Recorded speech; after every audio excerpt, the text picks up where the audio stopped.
시청자 여러분 안녕하십니까, 이영풍TV입니다. 이번 광복절을 국론 분열의 난장판으로 만들어버린 이종찬 광복회장, 여전히 말도 안 되는 지금 발언들을 계속 내고 있어서 언론에 보도되고 있습니다. 이 보도된 내용을 제가 중심으로 어떤 문제점이 있는지 또 소개를 좀 드리고자 합니다. 연합뉴스에 난 기사예요. 어제 저녁에 난 기사입니다. 이게 이종찬 광복회장, 친일 분자 요직에 앉히지 말라. 친일 분자 요직에 앉히지 말라. 이승만 건국 대통령 주장은 나라 팔아먹은 것이나 마찬가지. 황당하기 짝이 없습니다, 이 발언. 이 기사 내용을 보면 이렇게 이야기합니다. 이번에 우리가 싸우는 것은 친일 분자를 제발 정부 요직에 앉히지 말아라, 좀 쫓아내라는 것이다.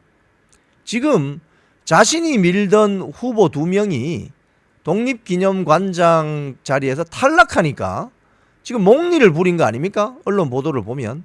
그런데 이제 이런 식으로 자기는 친일에 반대하는 독립운동가의 후손이다, 이런 식으로 포장을 하려는 거 아니에요 지금. 자, 여의도 광복회관에서 어제 그 집회도 열렸지만은 광복회 주관으로 뭐 대일청구권 사회공헌 학술토론회가 열렸는데 그 축사에서 이런 이야기를 했다고 합니다. 독립기념관장을 엉터리로 집어넣고, 엉터리로 집어넣은 거 아닙니다. 심사위원회가 심사한 겁니다. 이종찬 광복회장이 밀었던 사람 2사람은 점수가 낮아서 떨어진 거예요. 엉터리로 집어넣은 게 아닙니다. 독립기념관장을 엉터리로 집어넣고 뭐 이런 사람을 왜 자꾸 등용하느냐, 뭐 이렇게 불평불만을 늘어났다고 합니다. 또 특히 이승만 전 대통령을 건국 대통령이라고 주장하는 이들을 향해서 일본의 나라 팔아먹은 것이나 마찬가지. 이게 무슨 소리죠? 이승만 대통령이 건국 대통령이면 일본의 나라 팔아먹은 건 누굽니까? 이승만 대통령이 나라 팔아먹었습니까? 한일 합방 문서에 사인한 사람들이 누굽니까? 고종은 방관했고 그 대신들이 다 사인했잖아요. 이완용부터. 그러면 본인의 정조 할아버지 뻘 되는 분이 당시 구한말의 소론이라고 지금 구글에 나오는데, 그럼 그 책임져야 되는 거 아니에요? 조선을 망하게 한 책임이 그 당시 조선을 움직였던 엘리트 지배 계층에 있는 거 아닙니까? 이승만 대통령이 무슨 책임이 있습니까? 이승만 대통령은 오히려 이 왕정을 무너뜨리고 자유공화정을 만들어야 된다고 쉽게 이야기하면 그 당시 학생운동을 하다가 한성 감옥에 갇혀서 5년 동안 있었습니다. 이승만 대통령이 어떻게 일본의 나라를 팔아먹어요? 이게 말도 안 되는 이 논리에 비약을 해서 궤변을 늘어놓고 있습니다. 또 이렇게 이야기합니다. 친일파들이 교묘하게 이승만을 건국 대통령 이렇게 축켜 세우는데 그 이면에는 1945년 이전에는 우리 민족의 나라가 없었다는 것을 엄밀하게 이야기하는 것이다. 자, 여기에서 가장 중요한 점이 드러나는 거예요. 이종찬 광복회장이 이야기하는 나라는 어떤 나라를 말하는 거죠? 어떤 나라? 1910년 한일합방 되기 전에 조선 왕정을 이야기하는 겁니까? 즉 자기의 할아버지, 자기의 정조 할아버지가 조선 구한말에 잘 나갔으니까 그 나라를 조선 왕정을 복구하자는 그런 꿈을 꾸고 있는 건가요? 지금 이종찬 광복회장이 말하는 나라는 도대체 어떤 나라입니까? 1910년부터 1945년 해방될 때까지, 1948년 8월 15일 광복절 될 때까지 이 한반도에는 합법적인 나라가 없었습니다. 이종찬 광복회장이 이야기하는 나라는 도대체 어떤 나라입니까? 구한말에 고종이 통치하던 그 나라를 말하는 겁니까? 왕정의 그 나라를 말하는 겁니까? 1910년 한일합방이 되고 일본이 우리나라를 조선을 무너뜨리고 침탈한 이후에 45년 광복될 때까지, 해방될 때까지 한반도에는 일제 식민지였지 국제적인 표준 협약인 몬테비디오 협약에 규정하는 나라가 없었습니다. 이게 우리 민족의 슬픈 역사적인 현실이고 팩트입니다. 그런데 왜 친일파들이 교묘하게 이승만을 건국 대통령으로 이렇게 축켜 씌우는 데는 이 이면에는 1945년 2년에는 우리 민족의 나라가 없었다는 것을 엄밀하게 이야기하는 것. 1910년 이전에 나라가 있었죠. 조선이라는 나라가. 그리고 1948년 8월 15일 대한민국이 선포됐죠. 이종찬 광복회장은 조선이라는 그 왕정체제로 돌아가기를 간절히 원하는 겁니까? 왜? 자기 할아버지들이 구한말에 잘 나갔으니까? 이런 전제가 있어서 이 논리적인 비약이 상당히 심각합니다. 내용이.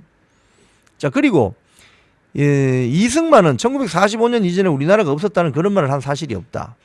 친일파들이 이승만을 앞세워 이승만을 팔아먹고 이승만을 위하는 척하며 실제로는 간을 빼먹는 것.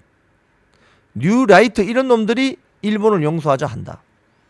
광복회 같은 후손들이 이제 그만하자, 용서해도 좋다 해야 권위 있는 이야기가 되는 것이다.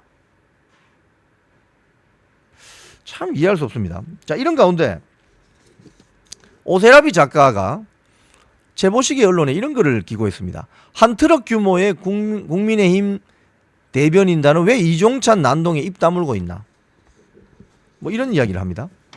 지금 국민의힘 국회의원들과 국민의힘 대변인단이 느닷없이 이종찬 회장의 난동과 대한민국 건국절 논란에 대해서 입을 꾹 다물고 있는 이유가 뭔가 도대체.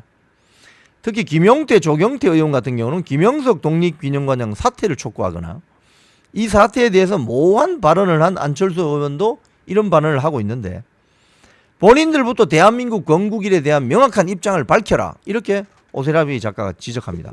특히 오세라비 작가는 이종찬 회장의 어떤 친할아버지 이회영은 무정부주의자인 애나키스트로서 상해 임시정부 구성에 회의적이었다 이런 주장을 하고요. 또 이종찬 회장이 이런 난동을 부리는 배경에는 다른 저희가 있다고 본다고 해요. 오세라비 작가 말은. 상해 임시정부는 1919년 4월 11일 망명정부를 선포했는데 시작부터 당파 싸움이 심해서 평안도 출신, 서울 한성 출신 이렇게 따라서 나눠지고 또 이념에 따라서 당파 싸움이 심했다고 해요. 그리고 그 대표적 인물이 상해 임시정부 국무총리인 이동휘인데 이동휘는 철저한 공산주의자였고 레닌으로부터 모스크바 국제공산당에 가입한 뒤에 레닌으로부터 그에게 자금을 받아서 활동을 했는데 이 자금 중에 소액만 상해 임시정부에 냈을 뿐 대부분은 프롤레타리아 공산혁명에 이용되는 조직사업에 사용했다는 거예요. 그래서 공산주의자들의 반감을 가지고 있었던 이승만 대통령에게 굉장히 적대적이었고 또 한 사람이 또 무정부주의에 심취한 신채호는 미국 유학파인 이승만에게 크나큰 불신을 드러냈다. 그래서 임시정부 내에서 공산주의 세력이 날로 확대되어서 분열이 극심했다. 뭐 이런 어떤 상황이었다는 거예요. 그래서 이런 상황을 전체적으로 볼 때 국민의힘 대변인단 그리고 국민의힘 국회의원 뭐 역사 문제 관장한다면 뭐 교육문화위원회 이런 교문위 이런 상임위원회도 있잖아요. 이런 데 대해서 왜 국민의힘 의원들이 입장을 밝히지 않느냐 이 말이에요. 이종찬 광복회장이 어떤 궤변을 늘어놓으면 거기에 대해서 그 말이 틀렸다. 역사인식이 아주 문제가 있다고 지적을 해도 부족할 이 지경인데 왜 한마디 말을 안 하냐 이거예요. 국민의힘 대변인단이나 국회의원들은 뭐 하냐는 거예요 도대체. 민주당 의원들은 이런 문제에 대해서 정확한 역사인식을 드러내잖아요. 이게 정당 정책을 가진 정치 결사체인 정당의 구성원인 국회의원들이 해야 될 일이 아닙니까? 그런데 국민의힘 국회의원 대변인단이나 관련 국회의원들은 한마디도 안 하고 입을 꾹 다물고 있느냐. 이게 지금 오세라비 작가의 어떤 화난 주장입니다. 지금까지 이영풍TV였습니다.